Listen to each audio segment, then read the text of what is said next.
Today we continued our new lecture series, Die Welt im Wandel, Klima, global, digital. And our second expert and today's guest was Ambassador Laura Thompson, Deputy Director General of the International Organization for Migration, in short IOM, based in Geneva. Welcome, Laura Thompson. Well, thank you very much. You explained tonight that there are different types of migration. So you spoke of human mobility. What does it mean to speak of human mobility? Well, the reality is that migrants are a large category of people that involve economic migrants that are looking for job opportunities, for better wages in other places. That involve also students, involve people looking for family reunification with members of their family that have migrated before. It involves also refugees, asylum seekers, people that are persecuted in their own countries, and as a result of that, they have to leave. It involves also nomadic populations that move around certain areas traditionally and historically. It involves also people that have been displaced by either natural disasters or conflict. So it's a comprehensive, I would say, description of what different reasons of human mobility and how these reasons, the impact that these different causes make on people to move. Mm-hmm. Tonight you said there is a lack of knowledge and a lack of data, and at the same time you try to monitor trends within migration processes. How do you try to monitor trends?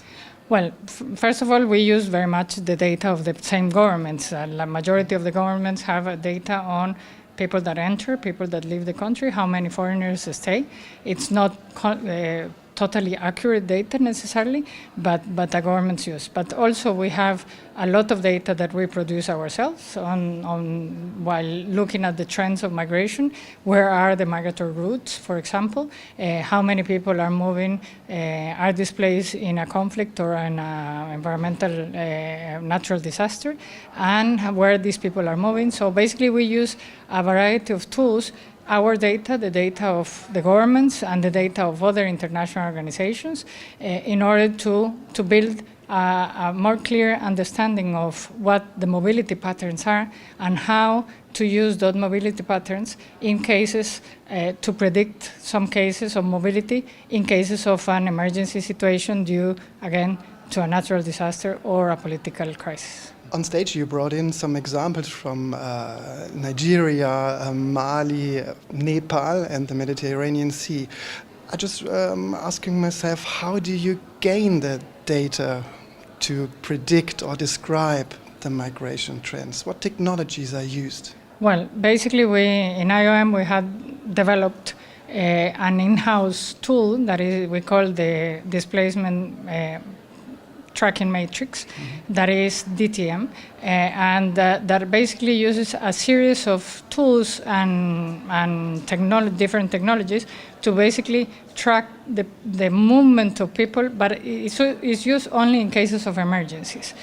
So basically, when there is a big displacement of people, through this tracking matrix of displacement, what we do is we identify, first of all, the flows, where the people are going, to what directions and where they are staying, the needs and vulnerabilities. Are we talking about elderly people? Are we talking about families, unaccompanied minors, or other type of categories, or all of them? And also the needs, how many, for example, to help other organizations, how many people are moving in one direction in order to WFP to provide food for them, or UNICEF to deal with the children, or UNHCR, the refugee agency, to deal with potential asylum seekers or refugees. So it's basically a tool that informs the whole humanitarian response system, and through it we can determine the response that different organizations can provide. And tonight I learned that you use techniques like satellite-based geo-mapping tools and drones for mapping and analyzing the trends. Yes, basically we use drones to to map and analyze the damage, not necessarily the trends, but the damage. And then combined with other tools like the DTM, then we get more complex data. So now that you've explained why digital innovations are useful for migration management and analytics, I'd like to highlight the topic of climate change and environment. And tonight you said environment is a push and pull factor for human mobility. What do you mean by that? Well, first of all, it's a push factor in the sense that very often people move because of environmental degradation, for example. There are people that move because there is no water in the place that they used to exist water, and as a result they cannot produce or live there anymore. There are people that move because of the natural disasters that happen, and as a result of that they are displaced, either temporarily or permanently, depending a little bit of the situation. People that use because of the degradation of the land, and they have to move as a result of that.